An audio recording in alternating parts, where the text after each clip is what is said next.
இன்னைக்கு போயிட்டு நான் மக்களே ஸ்ரீவில்லிபுத்தூரில் ஒரு பழம் ஒன்று வித்துச்சு மக்களே பழக்கடையில். சரி நம்ம ட்ரெஸ்ஸுக்கு மேட்சாக இருக்கே அப்படின்னு சொல்லிட்டு வந்து பார்த்தா இந்த பழம் முள்ளுக்குள்ளாக இருந்துச்சு. வித்துது மக்களே இந்த பழம். இந்த பழத்தை வந்து என்ன பழம்னே தெரியல மக்களே. எனக்கு தெரிஞ்சு இது பலாப்பழம் தான் நினைக்கிறேன். ஏன்னா பலாப்பழம் தான் குத்தும், மேலையெல்லாம் முள்ளாக இருக்கும். எனக்கு தெரிஞ்சு இது வந்து சிவப்பு கலரில் ஒரு பலாப்பழம். இந்த பலாப்பழம் வந்து பார்த்தீங்கன்னா ஃபாரின்லேருந்து ஏற்றுமதி பண்ணியிருக்கு அப்படின்னு நான் நினைக்கிறேன். இந்த பழம் என்ன பழம்னு கீழே கமெண்ட்டில் சொல்லிட்டு போங்க. இது வெளிநாட்டிலேருந்து புதுசாக வந்திருக்க பழம். இது வந்து குட்டி பலாப்பழம். இது சிகப்பாக தான் இருக்கும். சரிங்களா? இது டேஸ்ட் எப்படி இருக்குன்னு பார்க்கலாம் வாங்க. ஐயோ என்ன எனக்கு உடைக்கவே தெரியாது போலயே. சே நான் எதுக்குமே லாயக்கு இல்லாத கூப்பிட்டையா? இது என்ன பிக்கல்? இது எப்படி மக்களே நான் திங்கிறது இதை நான்? ஐயோ அது ஊச்சு தான் பிக்கணுமா? ஐயே நல்லா இருக்கான்னு பார்க்கலாமா மக்களே? உள்ள பார்த்தா நொங்கு மாதிரியே இருக்கு மக்களே. எப்படி இருக்கு டேஸ்ட் உங்களுக்கு காட்டுறேன். இது வந்து பலாப்பழம். இது வந்து பார்த்தீங்கன்னா எங்கேருந்து வந்துருக்கா? ஃபாரின்லேருந்து வந்திருக்கு. ஆனால் பேர் தான் பலாப்பழம். ஆனால் உள்ள வந்து பார்த்தீங்கன்னா இங்கே பாருங்க நொங்கு மாதிரியே இருக்கு பாருங்க.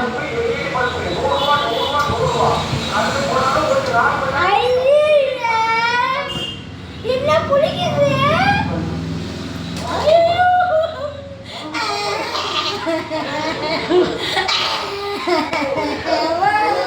இந்த பழமே புளிக்குது. இந்த பழமே புளிக்குது. காய்னா 60 ரூபா போட்டு வாங்கிட்டு வந்தேன். முடிஞ்சு எடுப்பண்ணி பார்த்துவா. இது திராட்சை பழம் போல மக்களே. இது வந்து பார்த்தீங்கன்னா திராட்சை பழம் போல. இந்த பழத்தை எப்படி சாப்பிடணும்னு தெரியல. 3 வேளர் ஆயிருக்கு.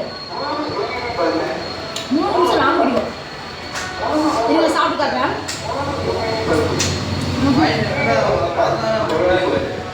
வந்து பார்த்தீங்கன்னா டேஸ்ட் ஓகே தான். ஆனால் அது வந்து எப்படி இருக்கு அப்படின்னா நம்ம சாப்பிடும்போது புளிக்குது மக்களே. எனக்கு தெரிஞ்சது நீங்கள் ஜூஸ் போட்டு குடிச்சினா நல்லா இருக்கும்.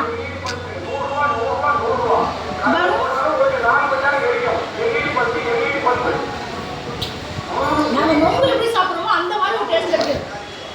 ஆனால் என்ன பண்ண தெரியல. வர வர ட்ரெஸ்ஸுக்கு மேட்ச் ஆனிச்சுன்னு வாங்கிட்டு வந்தேன்.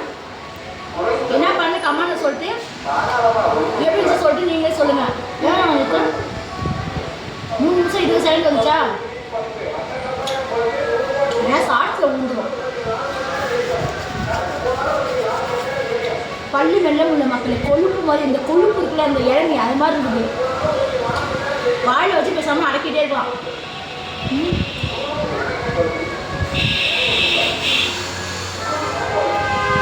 கார்த்திக் மாமாவுக்கு இந்த பழம் ரொம்ப பிடிக்குன்னு சொன்னார். ரொம்ப ரொம்ப பிடிக்குமா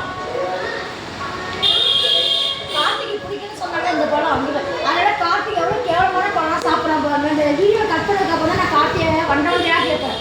ஏன்டா இது என்னடா பழம், இந்த பழம் பிடிச்சிருக்கான்னு கேட்போம் மக்களே. பாய்.